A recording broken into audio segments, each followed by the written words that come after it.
Hello there, and as the title suggests, we're going to be talking about the Astralis roster moves that's going on and the transfer saga that's currently going on.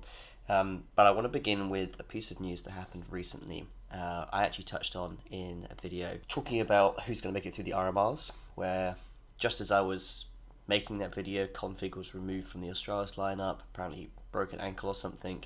Still, the story came out on Jaxon, or Jaxon MVP on Twitter. They've been pretty solid lately, and I think numerous other people have also vouched for them. Thorin was talking about them on Revenge by the Numbers, vouched for them again, so that he's worked with them a little bit. So yeah, these guys are legit. And the story was, that he apparently got into a punch-up, broke his ankle, and the, shock, that's pretty fucking stupid from kOnfig. The next stupid thing he did was to go on Twitter then and make this tweet that I've put up here. As you can see, Jaxon contacted me with rumours that are mostly BS, and I asked him to respect it. It's private. Goes on to say a bunch of other shit. Of course, they want a story. Don't contact me. Blah blah blah. This was mentioned by Thorin as well. Yeah, but I thought a piece of context that was missed there. And now with the latest news that Dev1ce has apparently agreed a buyout and will be joining after the major. The part that stood out to me was this mostly BS line. The story that went out was that he got into a fight and he was being removed. Okay, that was combined within the one story. kOnfig could have only known certain bits of information to do with this story. And if he was to come out and say they're mostly BS, well, let's look at what info he may be privy to. Well, if he had a fight, he'd probably know. If he was being removed from the lineup, he probably wouldn't have information to do with that, right? Not until at least he'd gone through a bunch of shit, figured out what was going on. He wouldn't be privy to that information until Astralis made that public. Ergo, by his own statement, trying to basically discredit this story that Jaxon had put out, he's confirmed every part of it, in a sense that saying mostly BS means, well, what info does he have? As we've already mentioned. The interesting second part of this story that's followed up after a little bit of time is we've known for a while, also via Jaxon, that Dev1ce was looking to move teams, and in the article it was stated that he was looking to go for his number one target, which was Astralis. This rumour has been going around for quite a while now. And supposedly, according to Jaxon again, and sources close to the deal, they've confirmed not only a buyout, which is 600k, same price as Munacy by the way, but that it will be going through and then he'll be joining after the major. Now this raises obvious questions. Dev1ce wanted to leave the lineup, but rumouredly it was because he had a relationship that he wanted to basically continue, and for that he didn't want to play in Denmark anymore. You may know that that's not a thing anymore. There was a bunch of shit going back and forth with that relationship stuff. I'm not really interested in it.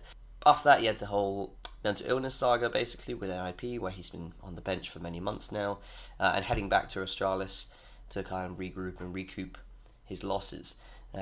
This strikes me as potentially false promise and a poison chalice on the side of Astralis. I'm not convinced that this is the way back up, and I don't know how long it could last for without more roster moves. Oh, what do I mean by that? Well, let's look at the lineup as a whole now. So you're adding Dev1ce into the lineup. Yeah, formerly one of the most consistent players ever to play the AWP, ever to play the game. He was fantastic for many, many years. Made this move to NIP, spent a lot of time on the bench, and we haven't seen him. Okay, but you have to hope and you have to think if there's any player who could get back, it'll be this guy. Right. Well, you've got who else? blamef. blamef's a fantastic rifler. Yeah, excels within his role. Has just been the only bright spot for this lineup for the entirety of the duration of kOnfig and blamef joining the squad. Honestly, he's going to keep on getting his numbers. Fantastic.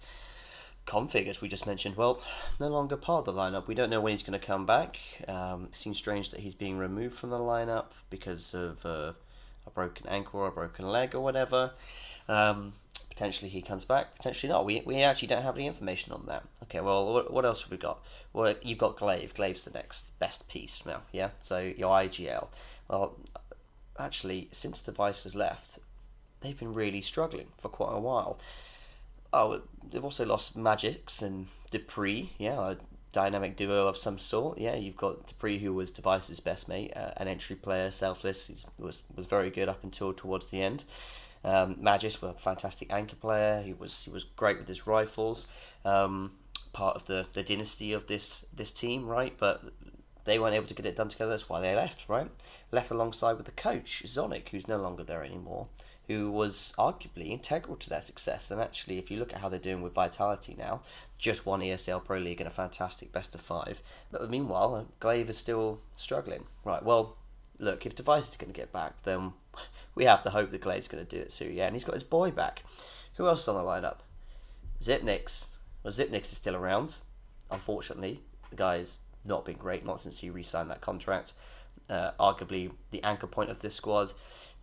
Sure, he has tenure. There's rumours apparently he's leaving. I don't know actually whether they're true or not. A couple of people I speak to constantly saying he's going to big, whatever. Yeah, let's forget about Xyp9x. Hopefully he's out the door. Okay, and then Farlig. Right, Farlig. He's not a tier 1 AWPer, and that's just the only issue. It's not his fault. He's just not a tier 1 AWPer. And you would think if kOnfig is staying, then that's who's making space for Dev1ce to come in. But we don't know. We have no info on it. And that's what I mean by it's a poison chalice. Yeah, it looks fantastic on paper. The idea of getting your big man back, right? The best Astralis player during that dynastic times. But honestly, I feel like we're just looking to more mediocrity. I could also say that the LCS spot has just been sold, right? Or at least they're in the process of doing so. That's a couple tens of mils that Nickel is cashing in on. If I was theoretically looking to sell my Counter-Strike squad, maybe I'd want majority of the dynasty back. Yeah, if you could sell Xyp9x, kOnfig, and Dev1ce all together, now that would be pretty good. Or at least, if I'm looking to hot sell off items again soon, then yeah, I'd want all my best pieces, the IGL and the main AWPer that was there for it. But that's just me being cynical. Anyway, that's the end of that topic. Feel free to disagree with me, yeah? And there's a perfect area to go do that. It's the comment section below. I'm always happy to discuss my points. And that section down there is perfect for it. I'll keep an eye out for any comments that come my way. Thank you very much for watching, and enjoy the rest of your day.